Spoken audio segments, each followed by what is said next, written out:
Ibinabawal naman ng Department of Interior and Local Government ang access sa anumang online gambling platforms. Sa ilalim po ng DILG Memorandum Circular Number 2025-082, sakop ng ban ang lahat ng mga tauhan ng kagawaran, attached agencies, maging ang mga empleyado ng mga local government units. Dahil dito, bawal na po ang online gambling sa lahat ng mga elected and appointed officials sa provincial, city, municipal at kahit sa mga barangay. Kabilang naman sa mga attached agencies ng DILG ay ang PNP, BFP, PJMP, National Youth Commission, Philippine Commission on Women, National Commission on Muslim Filipinos, Philippine Public Safety College at National Police Commission.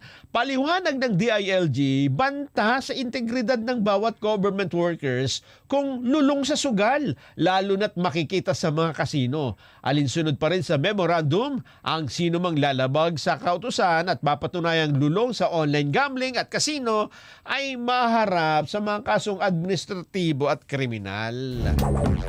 Matagal nang bawal talaga yan eh, diba? Oo nga. Isang kawani ng gobyerno, nagkakasino, nagsusugal, matagal na talagang bawal yan.